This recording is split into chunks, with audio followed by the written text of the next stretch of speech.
Bangladesh cricket league BCL এর 12তম এই আসরে আজকে অনবদ্য একটা ইনিংস খেললো মোসাদ্দেক হোসেন সৈকত এবং দলকে জিতিয়ে নিজের অর্ধশত রান পূর্ণ করে মাঠ ছাড়ছেন। আমরা তার সঙ্গে একটু কথা বলবো যে ভাই, আপনি এত চমৎকার একটা ইনিংস খেললেন এবং সেই সাথে দল জিতলো, কেমন লাগছে?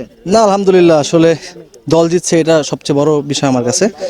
সবাই মিলা টিমকে জিতাইতে পারছি, বিশেষ করে টপ থেকে জিশান যেভাবে করে ব্যাটিং করছে, রবিন এবং অঙ্কন এখানে চেষ্টা করতেছিল। সো এটা পুরো একটা টিম ওয়ার্ক আমি মনে করি যে 330 রান চেস করার মতো উইকেট ছিল, আমাদের ওই বিশ্বাসটা ছিল ড্রেসিং রুমে। সো সেটা আমরা করতে পারছি, আমরা খুবই খুশি। ভাই, ছোট্ট করে রাজশাহীর এই উইকেট এবং সেই সাথে ক্রিকেটীয় যে পরিবেশটা, এটা নিয়ে যদি ছোট করে কিছু বলতেন। না, দেখেন, দারুণ। আমরা তো আসলে অনেক বছর ধরে খেলতেছি, যখনই রাজশাহীতে আসি দর্শকরা সবসময় আসে সাপোর্ট করতে।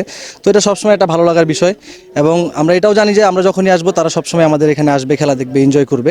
সো এরকম ম্যাচ হলে তাদের আমার কাছে মনে হয় দর্শকদের জন্য অনেক এনজয়েবল হয়ে যায়। আর আপনার এই পারফরমেন্স বিসিবির কারো বা ক্রিকেট বোর্ডের নির্বাচকদের কারো নজরে পড়বে বলে আশাবাদী কিনা আপনি, এবং জাতীয় দলে ঢোকার জন্য আপনার প্রস্তুতিটা আপনি ঠিকঠাকভাবে নিচ্ছেন কিনা? দেখেন ভাই, আসলে আমি খেলতেছি, আমি চেষ্টা করি যখনই খেলি ভালো খেলার। So end of the day কী হবে সেটা আমি কখনোই চিন্তা করি না। সো আলহামদুলিল্লাহ যে ভালো চলতেছে, এটা আমি কন্টিনিউ করতে চাই।